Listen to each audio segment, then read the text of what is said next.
Осенний дождливый вечер на окраине города, у мусорного бака торопливо ест кошка, мимо спешат прохожие. Сколько помнила себя Мурка, ее домом всегда была улица. Здесь она родилась, выросла и жила более или менее спокойно, до последнего времени. Она ежедневно выходила на охоту за пропитанием, этому учила ее жизнь. Кошечка долгое время скиталась по микрорайонам большого города, находя временное убежище и еду на помойках.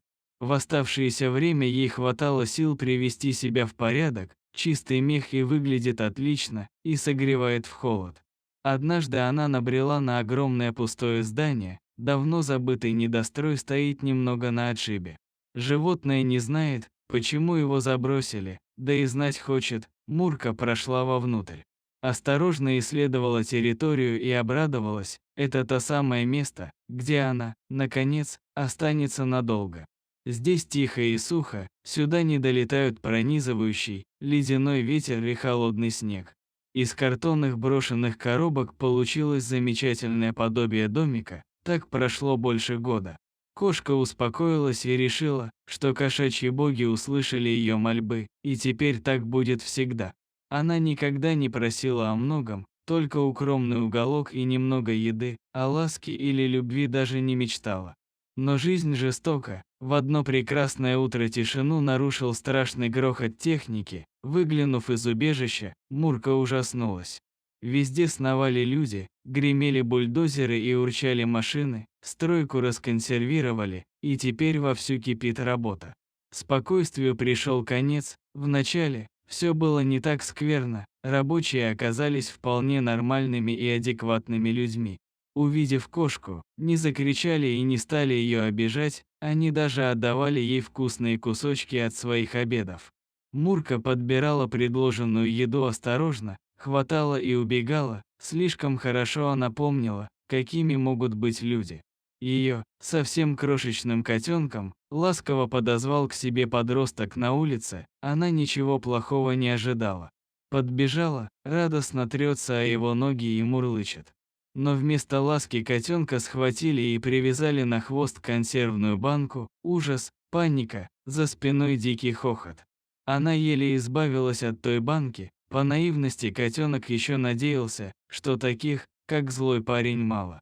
Но вскоре появились другие подростки, совсем маленькие дети и взрослые.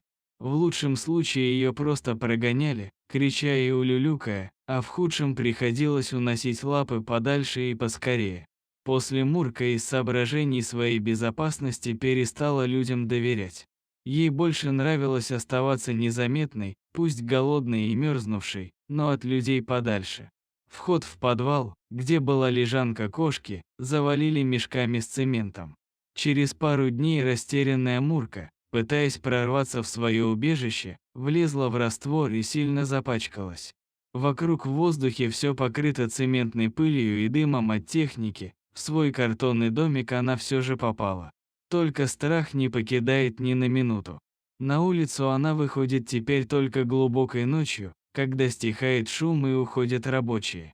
Еду в такое время доставать все сложнее и сложнее, кошка голодает, худеет и теряет силы. Забот ее здоровью доставлял цемент, который намертво въелся в лапки и шерсть. Поначалу Мурка его слизывала, несмотря на тяжесть и боль в желудке.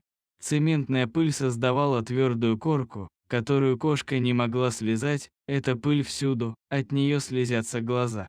Когда Мурка пыталась умыться, та попадала на слизистую и жгла глаза огнем, глаза начали гноиться и плохо видеть.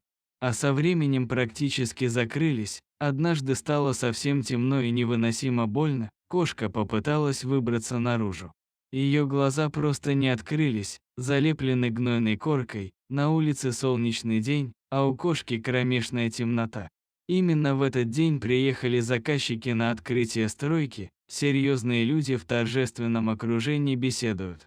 Тут выскакивает грязная, больная кошка, это вызвало справедливое возмущение, брезгливость и ужас. Что это? Орёт солидный мужчина в строительной каске, антисанитария, рассадник блох, уродство. Что только не услышала в свой адрес несчастное животное, немедленно это убрать. приказал грозный голос. Вывезите ее подальше. Так бедняжка оказалась в совершенно незнакомом месте. Она ползла по дороге и чувствовала чьи-то толчки и боль, но ничего не могла видеть, а значит, и спрятаться не могла. Мурка делала шаг и сразу натыкалась на чьи-то ноги, они пинали ее или толкали. Последней каплей отчаяния стала собака. Та схватила Мурку за облезлый бок, зубы клацнули, чудом не задев ребра, очень больно и страшно. У кошки началась настоящая истерика, обезумевшее животное каталось по земле и кричало от ужаса и безысходности. Единственное, о чем она просила сейчас своих богов, это послать ей быструю смерть. Потому, что медленная смерть и так уже началась от голода и холода, а болезнь лишь все усугубила. Глаза немилосердно болели, открыть их не получалось, кошка хорошо знала людей. Они не потерпят такого визга, а значит, найдется тот, кто одним ударом избавит ее от страданий. В доме неподалеку услышали ее крик. Мария только что уложила двухмесячного сына спать, а тут такие вопли. «Миша!» – шепотом зовет она мужа. «Выясни, что там такое, кто мучит кошку, пусть прекратят. Я Кирюшу только-только уложила, если проснется, опять будет полдня плакать, ты же знаешь, какой он беспокойный». Михаил задремал на диване и не сразу услышал жену, малыш всю ночь плакал, и мужчина не выспался. Жена подошла ближе и растолкала его. «Иди, разберись с ними». Тычет она мужа в плечо. «Если малыш проснется, то на этот раз качать и баюкать придется тебе, Миша. Я просто не стою на ногах». Мальчик родился беспокойным, часто плакал и днем, и ночью. Родители вымотались оба.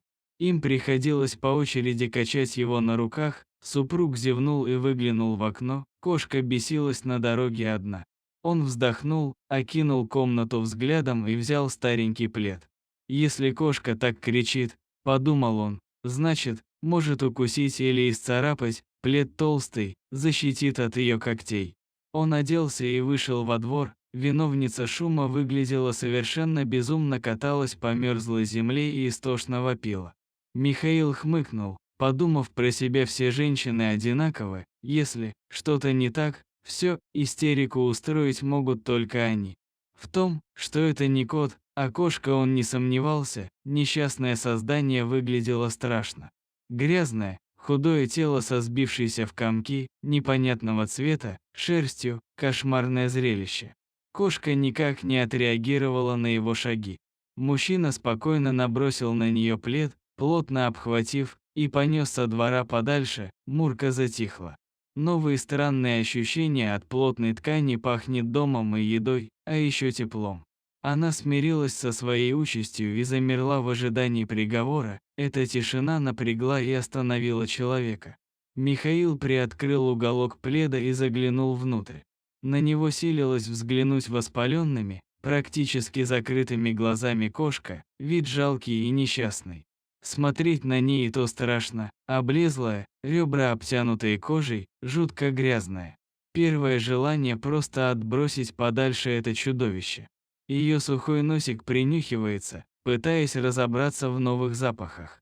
Это единственное из доступных ей ощущений дается с трудом, цементная пыль спрессовалась и там. Рот открывается беззвучно, сил для голоса не осталось, Мурка ждет удара. Она жалась и приготовилась к последнему мгновению жизни. Вместо этого ее опять накрыли чем-то теплым. Снова куда-то несут. На истерику кошка потратила последние силы. Сейчас она, молча, покорилась судьбе. Родившийся недавно долгожданный ребенок в один миг изменил сурового парня в нежного и заботливого отца. На весь окружающий мир он теперь смотрит, словно глазами сына, остро реагирует на несправедливость и боль. Не может позволить себе поступать подло или дурно. Михаил догадывается, какую истерику устроит ему дома другая женщина, его жена, но несет кошку домой. Не смог оставить несчастную на улице, тихо вошел, прислушался. К счастью, Мария прикорнула возле сына, и ему удалось пробраться в ванную незаметно. Осторожно закрыл задвижку и открыл воду, грустно глянул на кошку и принялся за работу. Ватными палочками аккуратно прочистил нос и уши, отмочил салфеткой слипшиеся веки и пытался отмыть шерсть. Для этого пошли в ход все виды шампуней жены, что стояли на полочке, и даже мыло вышло плохо. Справиться с цементом не удалось, все это время кошка вела себя настолько спокойно, что он поразился. Все процедуры выносила терпеливо и ни разу не попыталась вырваться. Несколько раз дернулась, когда промывал глаза, но не пыталась кусаться, очевидно, ей очень больно, понял он. А тем временем жена проснулась, по плесканию воды поняла, что муж там, стучит ему. «Миша, у тебя все хорошо? Что случилось? Открой дверь», выспрашивает она под дверями ванной. «Ты не ранен? Это животное тебя поцарапало». «Я так и знала. Ну, зачем ты ее притащил? Ты истекаешь кровью. Открой немедленно, я посмотрю, что с тобой». Михаил отвлекался от своих занятий и, чтобы не волновать жену, периодически отзывается: «Я жив, Мария, успокойся. Скоро выйду». Она перешла на угрозы: «Немедленно открой мне, иначе я позову соседей, и мы взломаем дверь. Я чувствую, что ты ранен и истекаешь кровью, открывай». Наконец дверь распахнулась, вышел абсолютно живой и здоровый Михаил, ни единой царапины. А вот ванна в плачевном состоянии, словно в нее вывалили ведро земли. На руках он держит больше похожую на инопланетянина кошку. Красные воспаленные глаза смотрят испуганно, мокрая шерсть топорщится острыми пиками. На немой вопрос жены он кивнул на завернутую в тот же плед кошку. «Иди за мной», — командует жена, поспешно шагая на кухню. Михаил хмурится, идет следом, размышляя про себя: у нас есть все: и дом, и тепло, и еда. В конце концов, мы есть друг у друга и сын, а у этой бедолаги-кошки нет никого и ничего. Он произносит вслух в свое оправдание, шепотом сбиваясь и путаясь: она не виновата, что родилась на улице. И выбросить ее я не мог, я промыл ей глаза, а вот с шерстью не вышло, ничего не получилось, блохи наверняка вымерли. Я мыл кошку дегтярным мылом, которое нашел под мойкой. Муж продолжал говорить, а жена молчала. Она смотрела на кошку, обессиленно уснувшую на руках у мужа, отметила все ее изъяны: сильную худобу, спутанную шерсть. Неожиданно она глянула на настенные часы и ойкнула, вздохнула. Взяла ручку, листок бумаги и начала быстро что-то писать. Промокший от водных процедур муж смотрит на нее удивленно. Закончив, Мария протянула ему список. «Быстро беги в аптеку, пока та еще открыта», — командует она, протягивая руки, чтобы взять у него кошку. «Ох, уж эти мужчины», — ворчит она.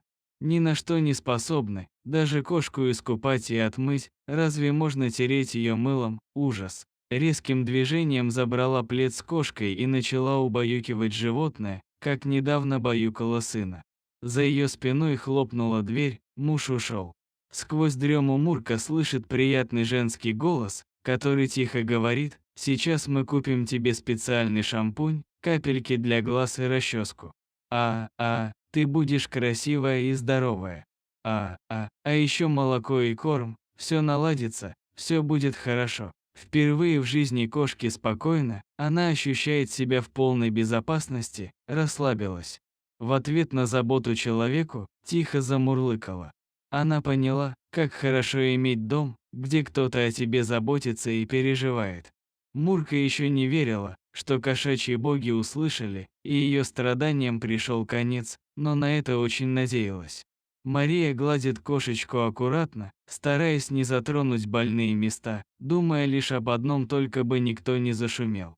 Ведь эти двое должны спокойно спать, сын и приемная кошка, им нужен здоровый сон. Удивительно, но их сын с того дня спал крепко и спокойно, даже днем засыпал быстро и не беспокоил родителей.